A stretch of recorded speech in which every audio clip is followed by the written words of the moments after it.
Good morning. I'm going to continue talking today about the six realms, um, transmigrating through the six realms of existence. And the last time I talked, I think it was a couple weeks ago, I talked about the heavenly realms and the realm of the angry spirits, the Asuras, you know, and the and in the heavenly realms, there's a certain amount of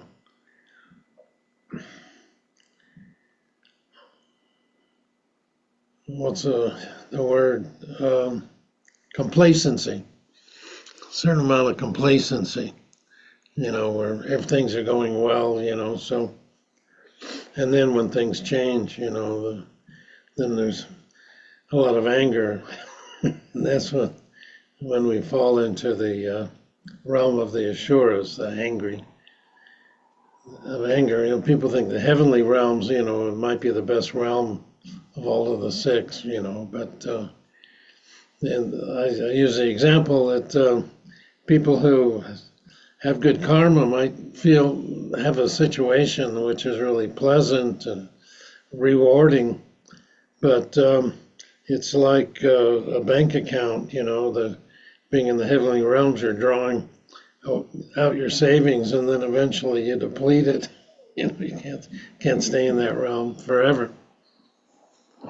But I'm going to talk about the human realm today, and also the animal realm. But these realms are in one sense just psychological states, that we go through in our life, and we can recognize them, and it's kind of like a Buddhist psychology of the way we react to our environment. But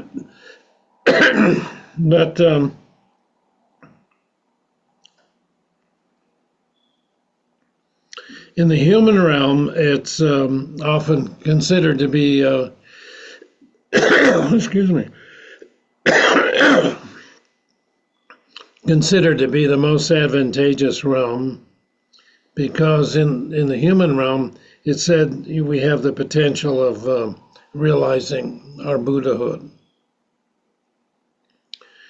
We have the capacity to function intelligently and make choices that allow us to change our karmic situation as we evolve. And the entire personal evolution is informed by our meditation practice.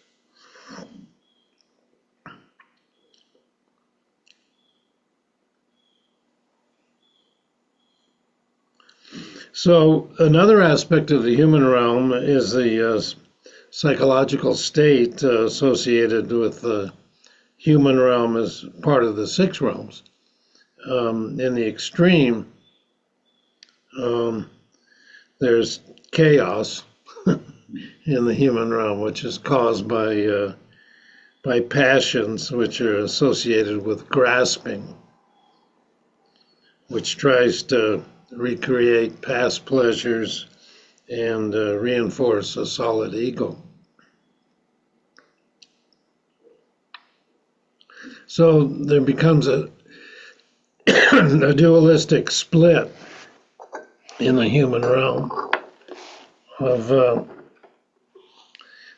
between the desire for pleasure and the fear that one is inadequate to create the circumstances that manifest this pleasure.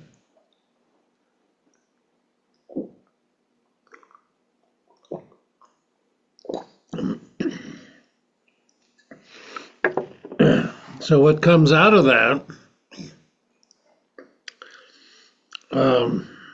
is a critical, judging mind that sees everyone and everything, including oneself, as imperfect.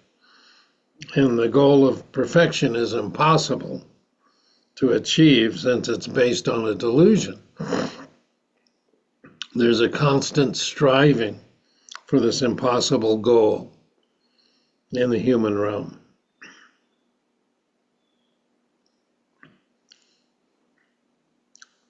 So at its best, the human realm represents discriminating awareness or discriminating wisdom.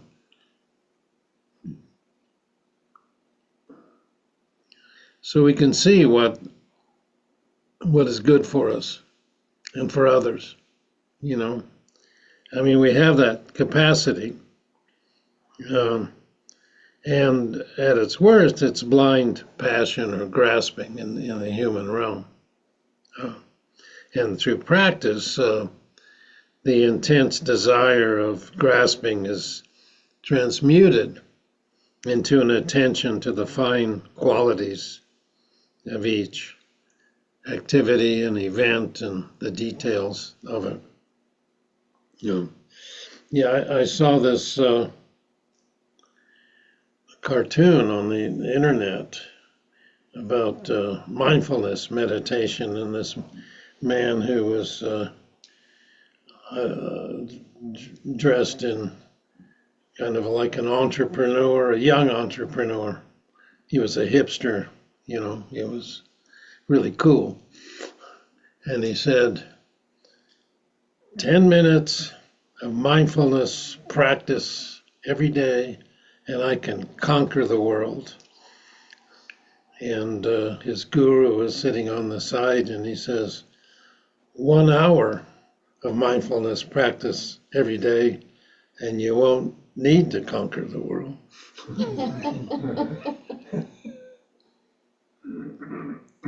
So we can use our practice, you know, in order to inflate our ego.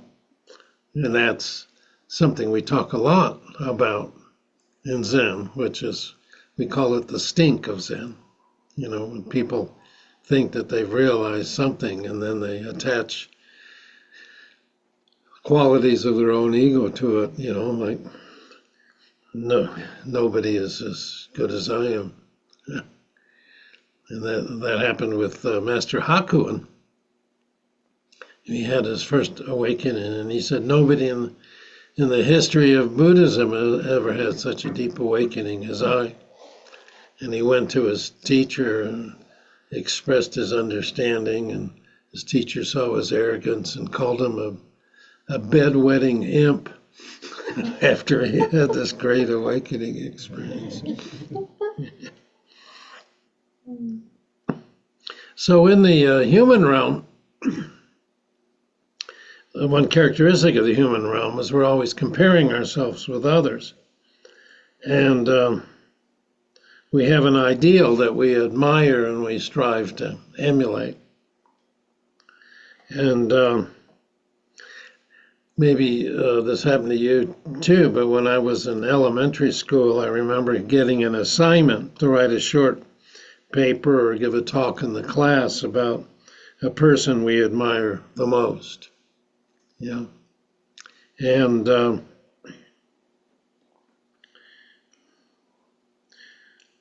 so that assignment actually pushes us along the road of setting up some kind of an ideal person whom we can never emulate, but we continue to try nonetheless. So I don't think I was in elementary school, but I was a teenager. I was in high school, and my ideal person was Albert Einstein, because I was good in science and math,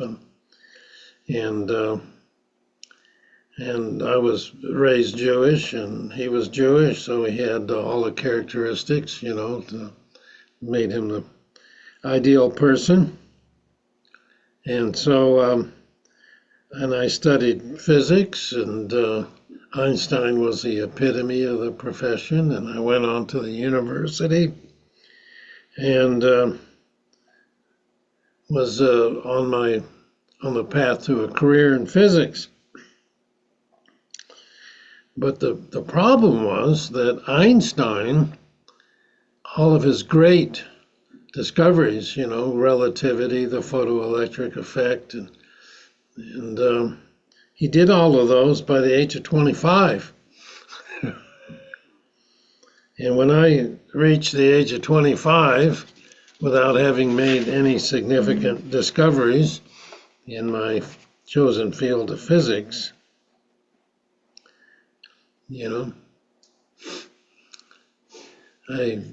part of me said that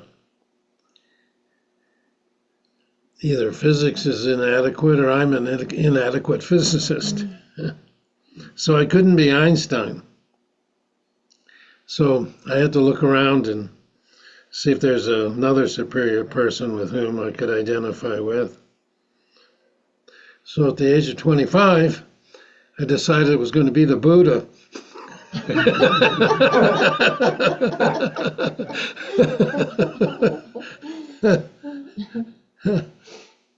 And that's a never-ending story, actually.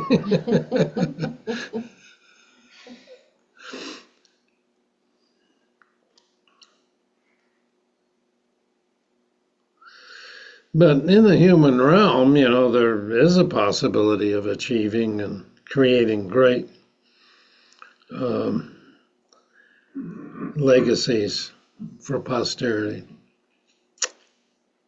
There are opportunities for heroic actions that inspire generations to come. But the first obstacle we have to overcome is the congestion in our mind of all of our discursive and dualistic thoughts. Unless we can slow down the activity of our mind, we can't be open to any kind of deep learning or developing at all. But in the God realm, or the heavenly realm, and the Ashura realm, there's not this kind of discursive thought that's associated with the human realm. In the heavenly realms, the gods are so absorbed in the blissful nature that they have a kind of a smug self-satisfaction.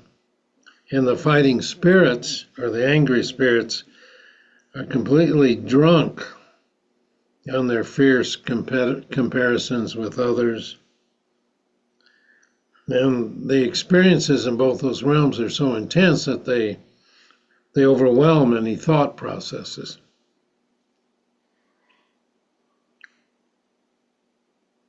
But because of our imaginations and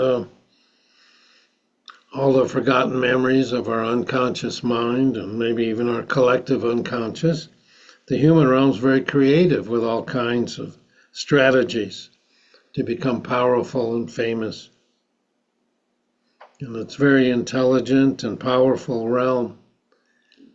But at the same time, it's very unsatisfying because the strategies are not based on clear insight and don't serve us well, like the example of the man doing mindfulness meditation, 10 minutes a day. So no matter how fulfilled one is, there's still striving for more.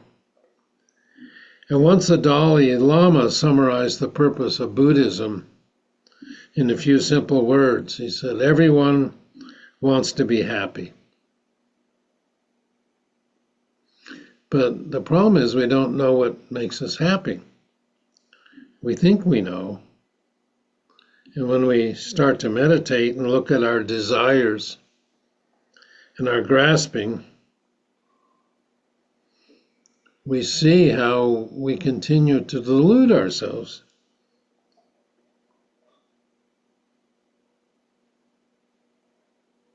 And the intelligence in our practice and in this realm is that we see how our ambition is a result of running from suffering and not wanting to stay present with suffering. So like the dragons or the guardians that guard the treasure house, our fears are the guardians of our treasure. And the only way to find that treasure is to totally experience the fear with every pore of our skin and every marrow of our bones.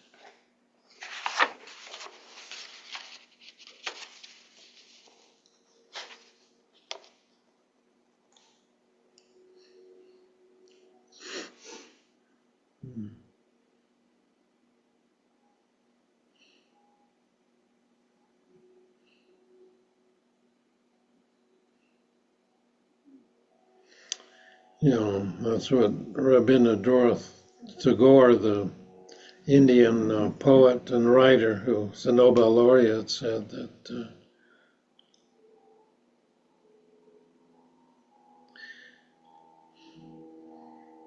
he dreamed that life was joy, and when he woke,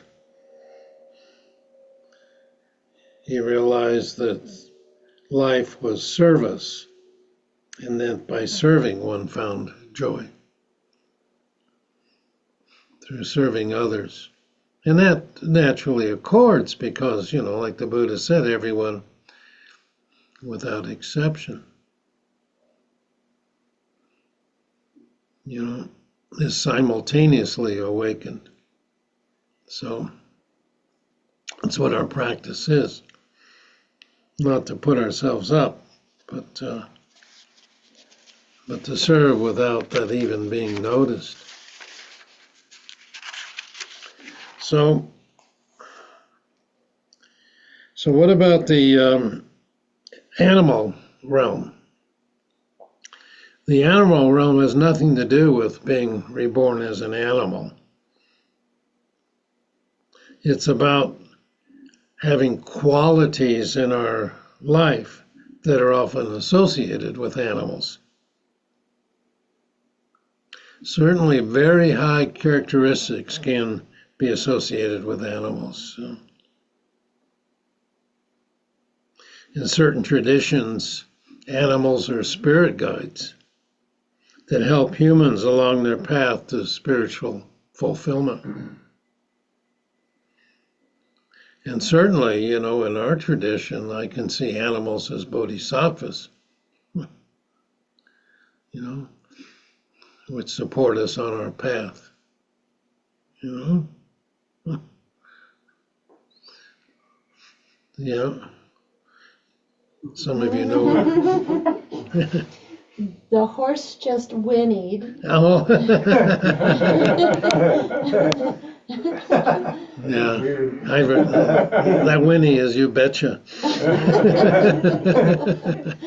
Yeah, well, like our dog Luna. Some of you know our dog Luna. Doesn't matter what kind of a day you've had or what mood you're in. Whenever she sees you, she's going to wag her tail and be happy to see you.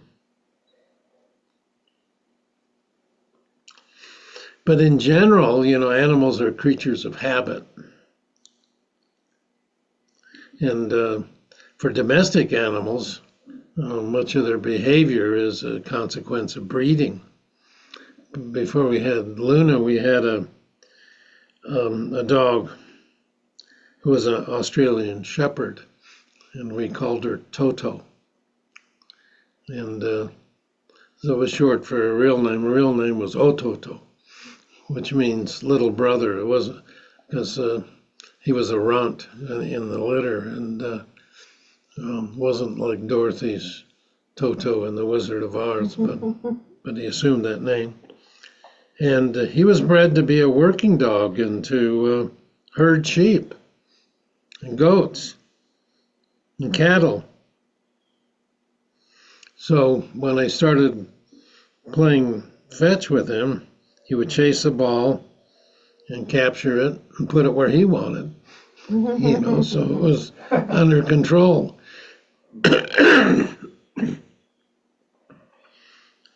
He wasn't born to be a retriever, so he didn't bring the ball back to me.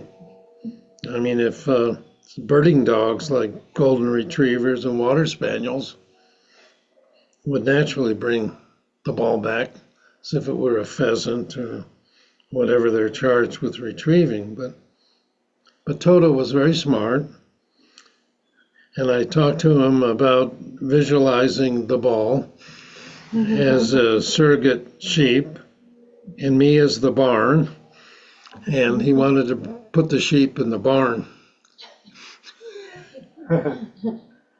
So he eventually realized that if he wants me to throw the ball to him again and again, which he loved running after it, he's going to have to bring it back to me. So he learned how to be a retriever. And then, there's a Jack Russell Terrier. There was one at the dog park where we would go and play, and the terriers or Jack Russell Terriers are bred to crawl into burrows and chase out rabbits and rats and other small mammals. So this dog would chase the ball, but would only run after it and touch it, like he was saying, "Tag, you're it." And then the owner would have to go walk over there and retrieve the ball for the next round of tag.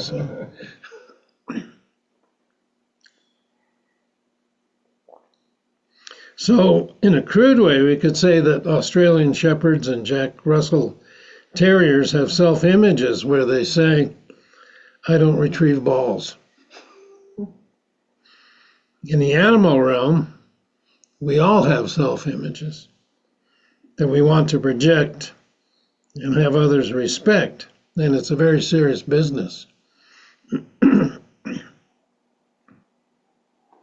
So we have an idea of who we are. That's why some people hate to see photographs of themselves,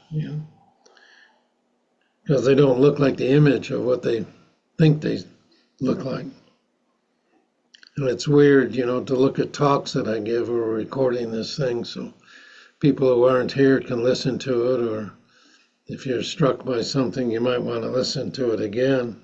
But it's always shocking because our images of who we think we are always better than what we see or hear.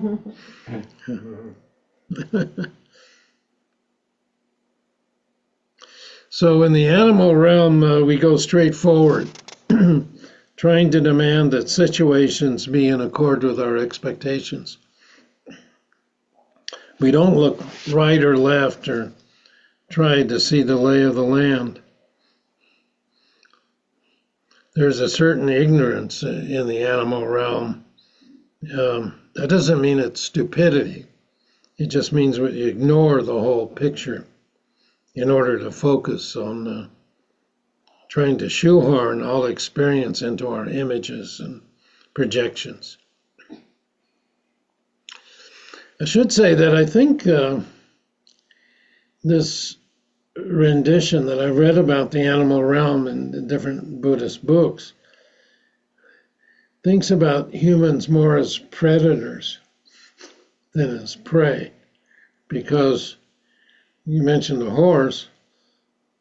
The horse has a tremendous sphere of awareness because they're prey. They have to be aware of their environment, And I've read, that horses can have a bubble of awareness that could go out for several miles, maybe if they're wild horses in the plains. They can tell if anybody enters that. But our horse certainly knows whenever I'm walking anywhere within, quarter mile of the barn, knows that I'm there, So this about animals being ignorant, I think is talking more about predators than prey, actually. But like I said, the animal realm can represent the wisdom of all-encompassing space at its best, and that's the prey. The opposite is ignorance. That's the source of the samsara, the suffering.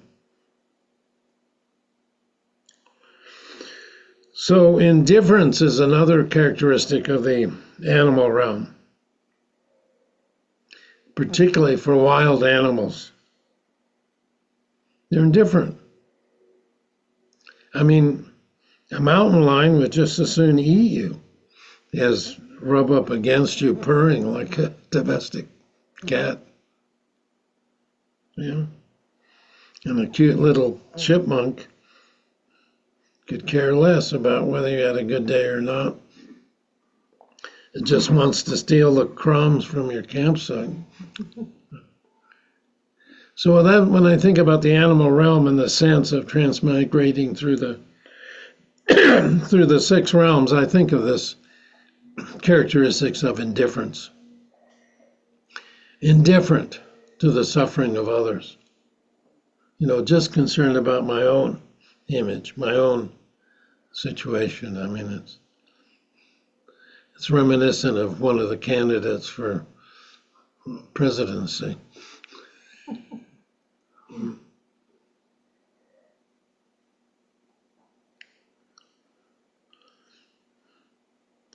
So when we become angry or irritated, we project it out to everyone and everything in order to release our annoyance, and we have no concern for the consequences of our actions. And we don't care if we hurt somebody else. We just want to ease the uncomfortable feeling in a way that solidifies our sense of self, our self-image. And if you happen to be a victim of my anger, that's your problem, because I'm consumed with self-righteousness and know what's best for my self-image. That's in the animal realm. So the root of the word ignorance is to ignore. So when we're mean, unskillful, clumsy, and generally selfish, if somebody calls us on it or criticizes it, we use our own logic to justify and rationalize how we behave. And the ignorance in the animal realm is extremely clever and uses its own logic to convince ourselves and others that we're doing the right thing.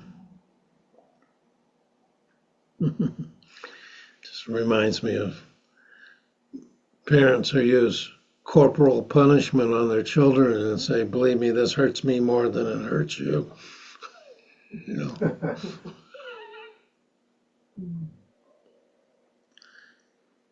So we mold every situation to meet our view of reality. We're experts at making excuses to prove that we're doing the right thing. And we create our own version of reality and then live it as best we can. And another characteristic of the animal world is stubbornness.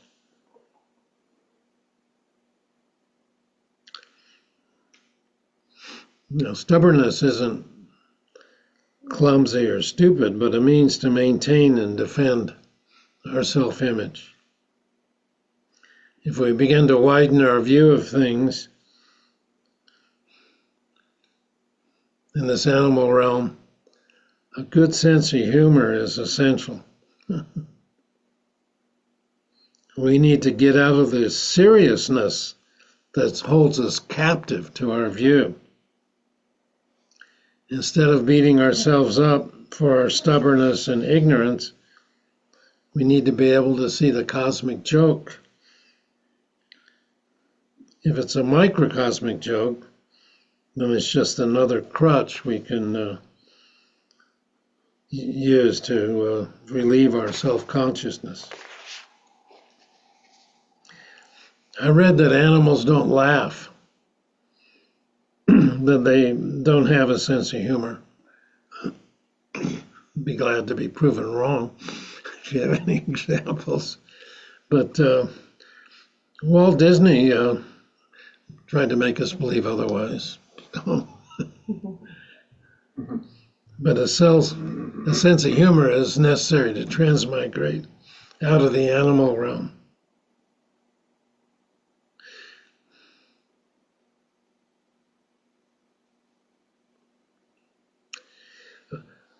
Many of us dwell in this realm quite a bit, and it's important to be able to step back and take a good look without judging. And non-judgmental awareness and a good sense of humor are the keys. Yeah. So, anybody have a good joke?